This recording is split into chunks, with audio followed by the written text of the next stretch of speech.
Hello there, welcome to Inside Nearshoring show. Today I'm happy to welcome you, Casey, as our marketing director and the person who works with me for more than 10 years.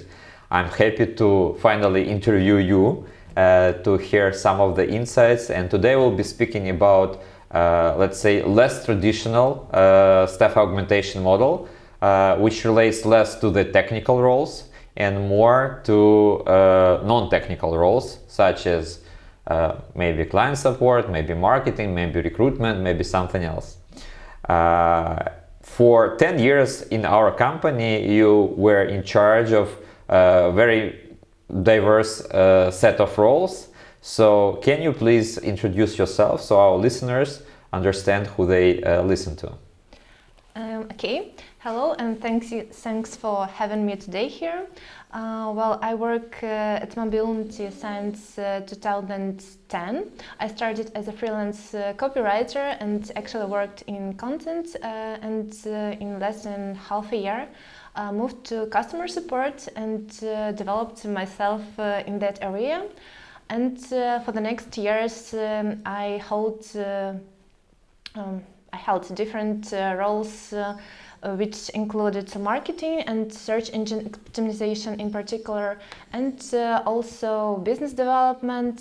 Sometimes it was sales, sometimes account management, sometimes project management, and so on. So I had to wear different hats at my different roles, and that's the main advantage I see at Mobilunity, that I can work in different directions and try myself in different areas of the business. Okay, clear. But well, to keep our listeners aware, so for I think 5, 6, 7 years, the choice has been made, so you are more into marketing role now and you are in charge of all our marketing and operations.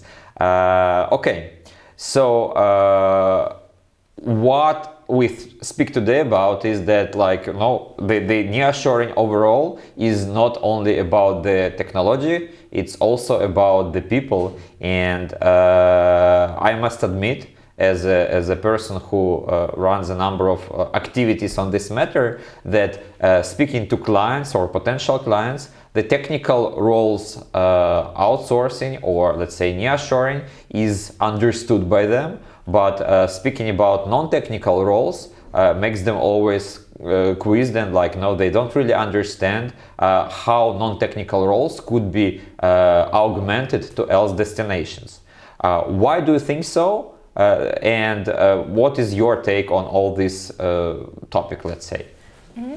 I believe that nearshoring as a topic and the business model is quite new for all industries, and in particular technical nearshoring became popular 10-15 years ago. Before we had only outsourcing as the main form of outsourcing everything, the project-based outsourcing. And in my opinion, nearshoring is developing in a similar way, in the way outsourcing started development, like first technical professions, then more of dummy jobs, I would say so, and then more and more roles of non-technical roles like digital marketing, customer support, and so on. So I believe it's just the matter of time. In few years, nearshoring of such roles like digital marketing, customer support, maybe HR, recruitment, and so on will be as popular as it is now technical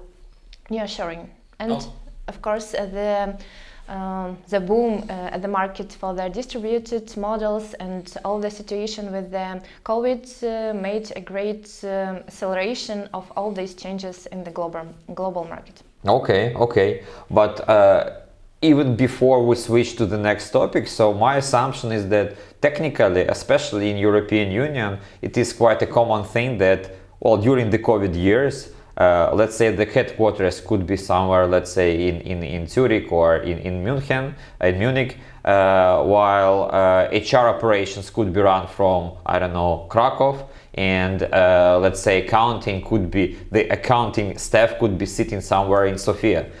So in my opinion, the European market specifically is ready for non-technical nearshoring even within the same organization for quite a big period of time, and they see it is working. So it's a bit weird to me, and maybe you have different opinion, why Europeans specifically are looking at a possibility to nearshore non-IT staff somewhere else in else destinations with more accuracy, so to say. They are still like thinking, they are not certain how this can actually work. Why do you think so? Well, I believe there's a number of professions and marketing and recruitment in particular, which should be more involved in-house than in other destinations. Just because I believe that similar to technical outsourcing, the head of marketing should be in majority of cases on-site, because the strategy, the vision and the understanding of the market couldn't be outsourced so easily or nearshored so easily, as it is more specific tasks like technical tasks and manual jobs where you do like data entry and so on. Okay, good. For past years, you were hiring dozens, if not hundreds of people locally here in Ukraine for ourselves and for the clients of ours. What do you think are the professions that could be the best fit for the staff augmentation model to our potential clients worldwide, not only European Union, but let's say from anywhere, maybe Japan or North America? First of all, I will start with the job and professions which are close to me. This is all kinds of digital marketing, which includes search engine optimization, PPC, social media management, and so on. I believe as long as you have the visionary, the strategic person in-house, you can outsource all other roles to Ukraine, and not only Ukraine, but I will talk later, I guess, about the specifics of Ukrainian talent and which roles are good to outsource in Ukraine and which are not. The second is quite popular direction is customer support. It's already well developed in Ukraine. There are several, I would say, big companies which provide customer support and technical support to clients worldwide, and I believe this could be only growing and growing next. The next direction is everything related to management of teams that will be related to HR, maybe recruitment, but I would repeat myself that head of recruitment and strategical center should be in-house, while searching for the specific profiles, pre-screening them, could be done in Ukraine and similar countries in Eastern Europe. And there is also big additional activities in sales, like outbound marketing and all types of lead gen. This could be very successfully outsourced to Ukraine, because I would say Ukraine is on another level already, because we have enough tech-savvy people who are able to look through all different algorithms and optimize the work to do that not only manually, but somehow through automations. Okay, this is one of the questions that I picked up from your last answer, and I want to dive into this, let's say, lead generation or outbound marketing. So you said that, it's not as simple maybe, or it's not as straight, so you just don't sit at computer and take a base of 100,000 emails and spam them, right? So lead generation nowadays is slightly else activity, which of course should be compliant with a number of new rules and laws in particular regions like European Union or California, or just the common sense of it. But you said that technology is also put on top of this activity. So can we dive a little bit into the lead generation processes? I'm not asking how exactly to do it, but you said that Ukraine is already perhaps one step ahead of some else destinations. Why is that, and what services can be picked up in Ukraine, particularly in regards to outbound marketing? I believe Ukrainian companies already know a specific structure of the team which would work well for this kind of tasks. So there is differentiation of researchers, of SDRs, and also sales managers. And while working as a lead gen researcher, it's quite important to make this task not just a dummy job to find the leads and to email them or to connect with them on LinkedIn. It's important to make this job challenging for people, because particularly in Ukraine, people are not quite interested in doing dummy jobs. I would say Ukraine is not the best destination to outsource like manual data entry. There are countries which would be a better fit for this job, just because it would be cost-wise more effective.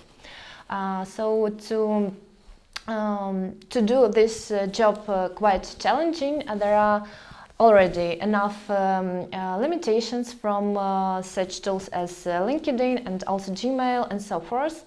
And there are a lot of companies and teams who work on investigating these reasons, and there is a lot of knowledge sharing already in Ukraine about all this lead gen topic and process. I would say all technical companies in Ukraine, IT outsourcing companies, they are looking for the leads for themselves in other regions. So lead gen is their primary need. And as long as they are themselves IT company, there is a perfect synergy of technical talent who can advise how to automate all these dummy tasks and actually sales leads who are able to come up with creative approaches, how to approach leads, companies, and so on. Okay, so am I right assuming that in your company there is also a lead generation activity that brings you some quality leads, and you continuously work on this department, let's say? Yeah, that's true, and I should admit that in this activity we should be doing a pivot every few months because everything is changing, in particular in the tech field, too rapidly. Too many limitations, too many companies which do alike thing, and you need to differentiate yourself in this market. Good. So we take technology aside and we look at outbound marketing overall, and my assumption is that, well, you cannot do good outbound marketing, especially if it's somewhere near shore, put like the team is doing that for you, without the proper creative approach. So what do you think, or how capable Ukrainians, or let's say other nations, might be in providing both parts of the service, not only the mechanical, when you gather the leads, you nurture the accounts that the client needs to approach, but also coming up with some creatives that will actually catch an eye and establish a conversation and maybe convert this particular lead into something that is called prospect or whatever. I would say this is a specific role which should be defined from the very start, that there should be a person responsible for creative copywriting, for creative approaching all the leads. You can't put this task on a common lead gen or a sales specialist. It's just not their responsibility to come up with creative approaches.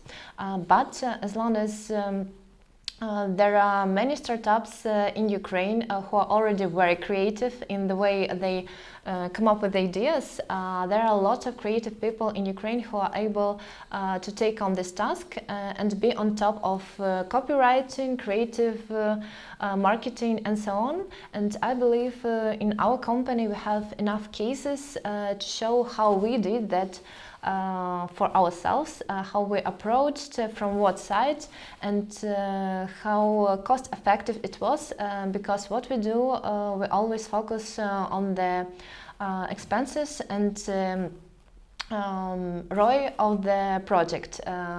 We don't have huge budgets, but at the same time we're able to catch the needed audience for the needed cost. The question then arises, and I'm pretty sure many listeners might be doubting about that. So, okay, I take a team somewhere in Eastern Europe, but my target clients are, let's say, in the US or in France, or maybe Nordic countries of Europe, or maybe Asia.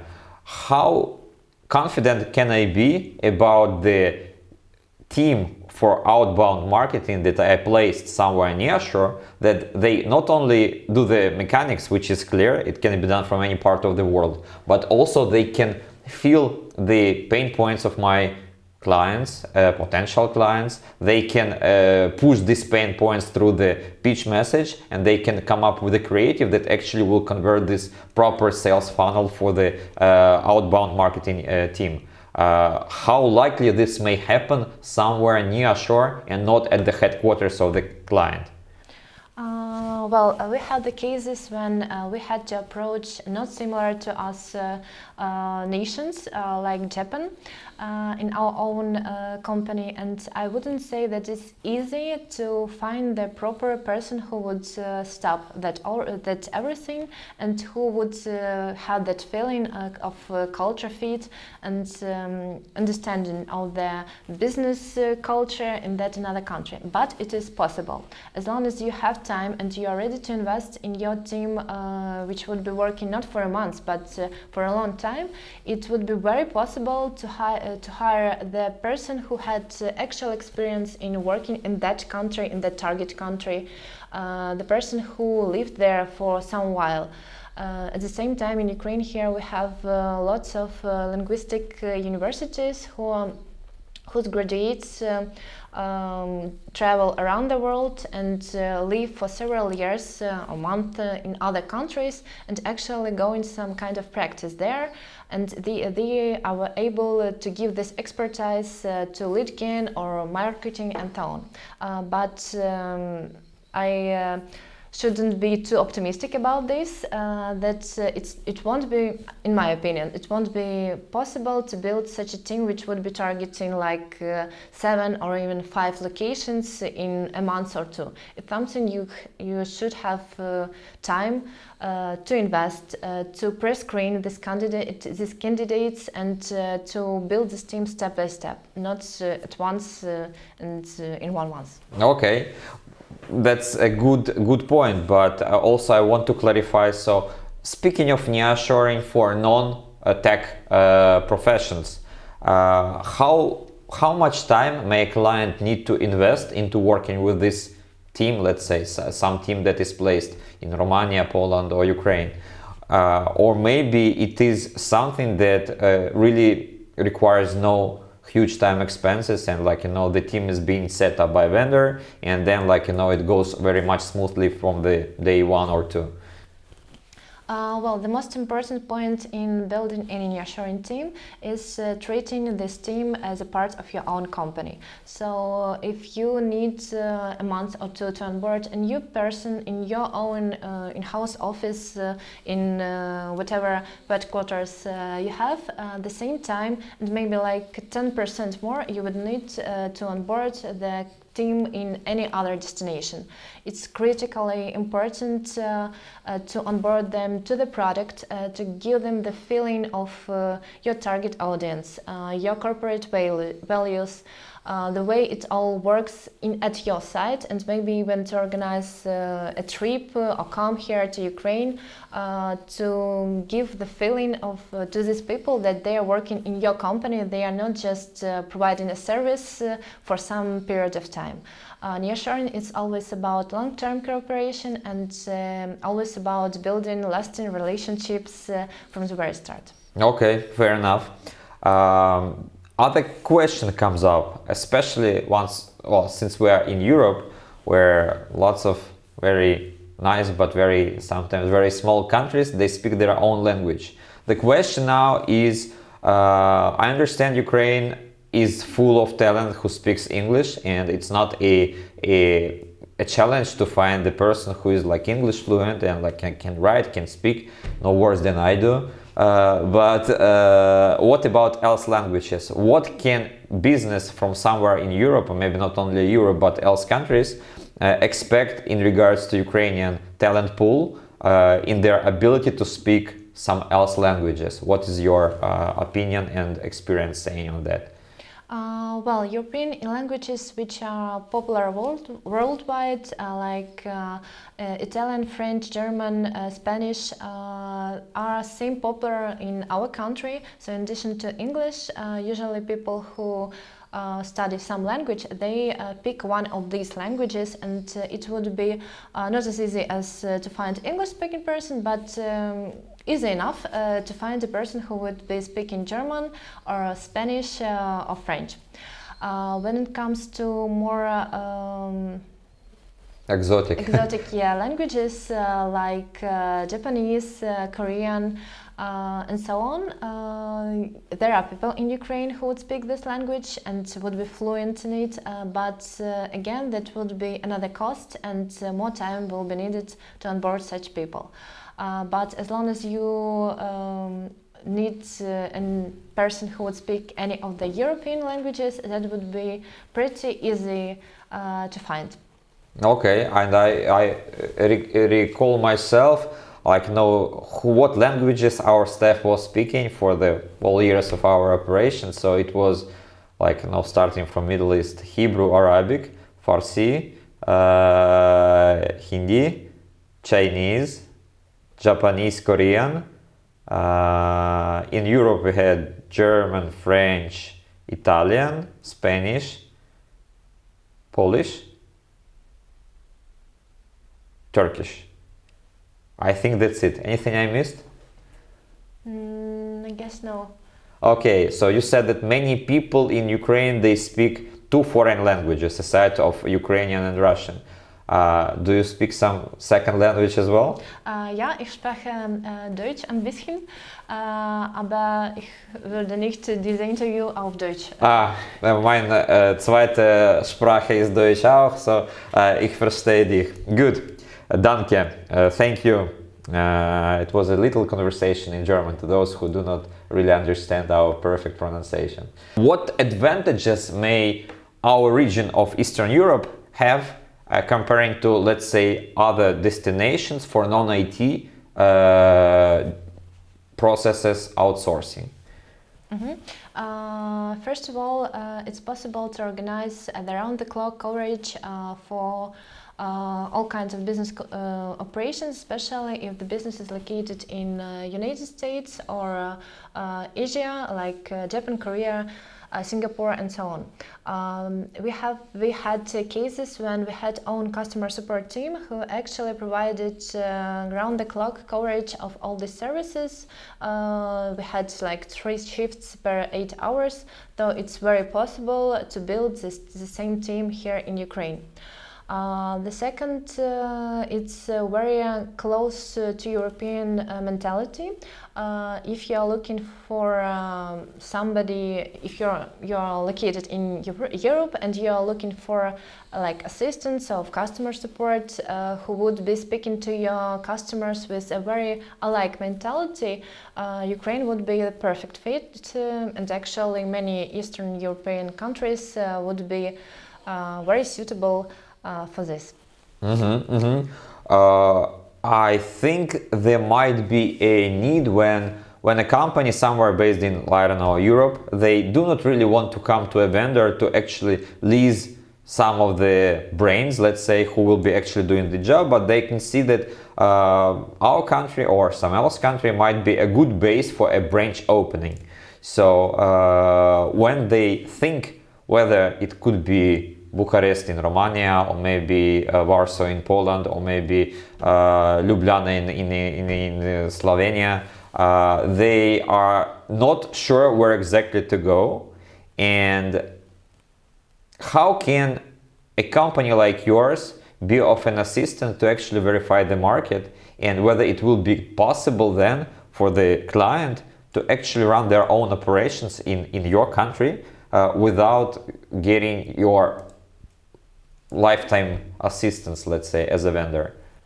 Yeah, that would be very possible, especially if you're ready to like test first this nearshore center for a year to see if it's working, and if that's a perfect match for you, then yeah, there is always an option to come and actually to take over all this center, to make it like a branch of your own company and run it yourself here, or not yourself. We as a company are also able to hire to staff the person who would be on top of the center, and after the year of operations you would be able to tell if this head of Ukrainian R&D is good enough to keep running himself this center here. Okay, good. Let's touch up again a mentality of Ukrainian talent. So what can you say special about Ukrainian talent, so our listeners understand that when thinking about taking marketers or virtual assistants or accountants or HRs in Ukraine, what they should expect and what they should not be expecting from the people hired here? Mm-hmm. First of all, I would say that all people working at such professions are young enough, and they are very, very motivated to develop their own skills and to have some kind of career path further at this role, or make some change, but still to always develop themselves. Usually Ukrainians are not too motivated when they have the same task which they have to complete for a year, for 2 years and so on. You should know that and plan that your nearshoring team should also have some kind of career path, not in several months, but in years. When you are hiring Ukrainian, you also can count on personal self-investigation skills, and there are lots of people who are very, very interested in taking responsibility and actually running the project, even a small task, small project, but to run that themselves. So if you are able to give just bits of freedom, bits of responsibility to that person, Ukrainians would be the perfect match, because when they see that their services are needed and they are able to contribute to that project, that would be just a perfect fit, because they will be able to show you as top of this company project and so on, how they can develop it further. Another thing is about work and life balance. It is a popular topic in the States and in Europe, but not as popular in Ukraine. While within the recent 5 years, people yes, are quite interested in the conditions the company can provide, they are more motivated to work and to grow professionally than all other perks and social activities a company can provide. In my opinion, it may be a great advantage of Ukrainian talents, because they are ready to invest themselves a bit more, maybe than other nations, just to prove that they can work on a better level than everyone else. Well, yeah. Okay. I also know that in your company specifically, approximately 10 to 15% of the clients are combining both the technical teams and they have non-technical, let's say, sub-teams. Somebody is utilizing the dedicated recruiting services and a specialist who works for them. Somebody takes the virtual assistant, somebody comes for the marketer. How correct do you think the approach is when the client considers their vendor not only for the, let's say, the technology aspect of it, or not only for non-technological aspect, but they see this is a center for my Ukrainian team growing, and this team might be composed of a couple of teams. Do you think this is right approach, or it eliminates the focus of the vendor and the client themselves? Well, that depends on the focus of the vendor themselves. Because in our company, we had the focus on hiring the right talents, not only technical talents. From the very beginning, we were saying to all our leads and clients that we are building lasting relationships with whatever employees they are. We do not look at them as the technical force, we look at them as people. That's why for us it's very easy to find non-technical specialists and to involve them into the project and actually work with them as with any other engineer in the same way. I would say it this way, because there are many IT companies which provide solely technical services. They are more like project-based. They have this specialty in working either in machine learning or in computer vision, I don't know, or only in React. In this case, maybe such a vendor won't be the best option to build a team which would have not only technical specialists. Okay, perfect. Let's imagine a couple of or maybe dozens of our listeners now are thinking about nearshoring overall, not only technical nearshoring, but some kinds of nearshoring.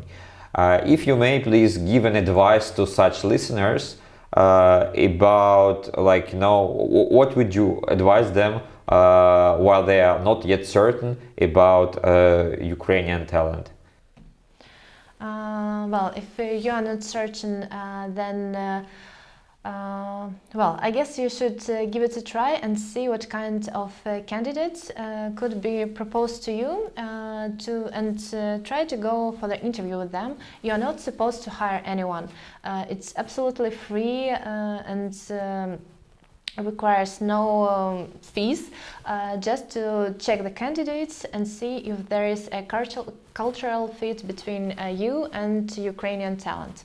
And at the same time, you should keep in mind the points which I already mentioned, that first of all, you would need to spend time on onboarding. And if you want your marketer, customer support, recruiter to work well, you will need to onboard them very well about the specifics of your product or service. And the second is to keep in mind always the career path which you will be able to provide to this specialist for a year, a couple of years, and so on. If you are able to build this future for them, they will be working for you for a long time, and that will be a very profitable mutual partnership. Perfect. Thank you very much, Casey. Casey was very clear in her explanation that the point here is that should you consider Ukrainians to be working with you remotely, doing some non-technical jobs, it could be recruiting, marketing, sales, client support, virtual assistants, maybe some even data entry or things like that, you should always keep in mind that first it must be still a chemistry between yourself or the managers who will be working with your team in Ukraine and these Ukrainians who would be hired specifically for you. And secondly, it's important, as to any else Ukrainian, to understand that this job is long-lasting. It will give not only a paycheck, but also will give an ability to professionally grow. And should your company be capable of providing that, a professional growth plan in the years, from one year to another, doing more and more complicated things, I think things will be very much all right with you. Casey and I think this way, so hopefully this was interesting to you. Thanks for watching us, and see you next time. Bye.